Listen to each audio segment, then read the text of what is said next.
Salut, connaissez-vous les jeux narratifs?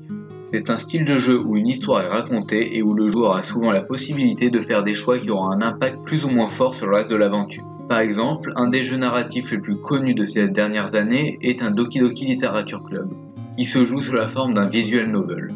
Mais il existe d'autres types de jeux narratifs, comme Sin ou Friendzone jouables sur portable, où là l'histoire se raconte par des SMS envoyés entre les protagonistes. Il existe aussi des jeux narratifs où l'on peut prendre vraiment contrôle du personnage, et celui dont je vais vous parler en est un. Il s'agit de 7 Years From Now. 7 Years From Now, ou Je t'attends dans 7 ans en français, est un jeu assez récent puisqu'il est sorti durant l'année 2017 et a été publié par le studio japonais Araya Studio. Le nom original du nom est donc 7年後で待ってる。 Le jeu est disponible gratuitement sur iOS et Android. Et pour un jeu gratuit, il contient que très peu de pubs.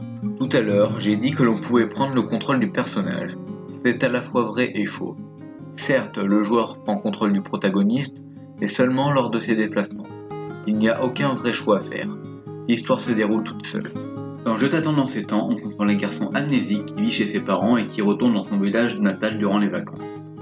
La seule chose dont il se souvient, c'est qu'il avait fait la promesse à une personne de la retrouver à un endroit dans 7 ans. Mais qui est ce garçon? Et quel est ce fameux endroit? À qui a-t-il fait cette promesse? Ce jeune garçon va devoir retrouver d'anciennes connaissances pour en savoir plus sur son passé. À partir de maintenant, ceux qui n'ont pas joué au jeu et qui veulent y jouer, je vous déconseille de continuer la vidéo, car je vais raconter l'histoire en plusieurs vidéos de A à Z. Donc si vous voulez jouer, dégagez.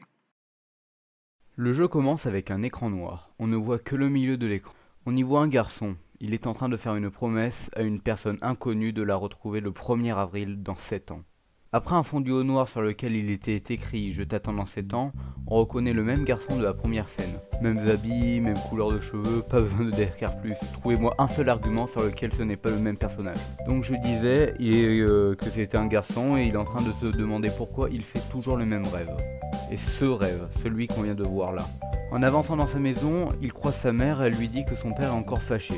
Elle rajoute qu'Haruto, car oui on a su son prénom lors de la discussion avec sa mère, doit aller voir le docteur Ishiki, un ami de la famille.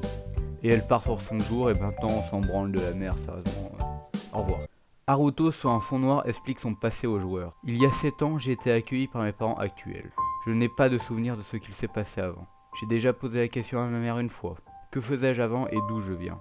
Elle m'a bien voulu me raconter 2 choses. Que je vivais dans cette ville et que nous nous sommes rencontrés dans l'hôpital de la commune. Mais, comme je l'ai vu de répondre de manière très gênée, je n'ai plus insisté. Mais, parfois, je me rappelle juste cette promesse que j'ai faite. Cette fille dont je me rappelle ni du visage, ni du nom. Aujourd'hui, on est le 29 mars. Encore 4 jours avant la promesse que j'ai faite il y a 7 ans. Je souhaite absolument retourner sur les lieux de la promesse. Je pense que je vais me souvenir de quelque chose. Oui, pour retrouver cette mémoire que j'ai perdue, je suis dans cette ville.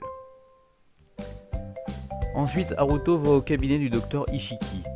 Il nous dit qu'il connaît déjà Haruto vu qu'il était dans l'hôpital dans lequel Haruto était étant plus jeune.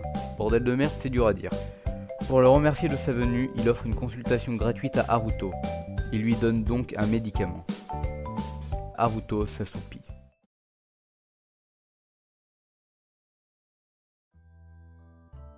Au réveil d'Haruto, Ishiki lui demande la date. Il répond qu'on est le lundi 29 mars.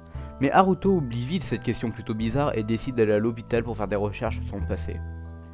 En arrivant dans le bâtiment de l'hôpital, Haruto ressent une odeur nostalgique. On reconnaît Haruto, plus jeune, c'est-à-dire le même enfant que la première scène, avec une fille. Cette fille se prénomme Aoi. Ils attendent pour une pluie de météorites dans une chambre. Pour ceux qui suivent, c'est une chambre de l'hôpital. L'hôpital dans lequel Haruto a vécu et dans lequel Haruto est en train de se remémorer ce souvenir. Toujours dans le même souvenir, il voit Aoi très mal en point. Il y avait sur la table 2 boutons visiblement destinés à appeler l'assistance, un bleu et un rouge. Voyant Aoi très mal en point, il décide d'appuyer sur le bleu. Aoi dit qu'elle aurait préféré le rouge et Haruto rétorque qu'il appuierait sur le rouge la prochaine fois. On finit le souvenir avec Aoi qui parle des fleurs. Petite parenthèse, donc, ce souvenir nous fait connaître Aoi, un personnage dont on ne sait encore rien, à part le fait qu'elle connaissait Haruto durant son enfance et qu'elle est plutôt fragile au niveau de la santé. Fin de la petite parenthèse. Retour au présent. Haruto se rend compte que c'est un souvenir. Pour en savoir plus sur son passé, il va demander aux personnes présentes. Après plusieurs tentatives sans réussite car les personnes interrogées n'étaient pas présentes il y a 7 ans, il décide d'abandonner. Mais juste avant, il interpelle une dernière personne, un vieux monsieur, dont on ne sait pas le nom et qui est appelé le grand-père dans le jeu. Du coup, je vais nommer cette personne le grand-père. Ce dernier parle d'un incident, plus précisément d'une explosion, qui se serait passée dans la ville. Haruto rétorque que c'est intéressant mais qui s'en branle un peu, voilà, et qui préférait connaître ce qu'il s'est passé dans l'hôpital avant ces 7 années.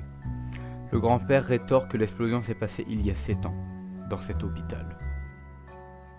Ce deuxième chapitre nous introduit 2 nouveaux personnages, Aoi et le grand-père. Sont-ils importants pour l'intrigue? On ne le sait pas encore. Par contre, nous pouvons théoriser que cette fameuse explosion, appelée l'explosion de Nishikata, a peut-être un lien avec l'amnésie d'Haruto.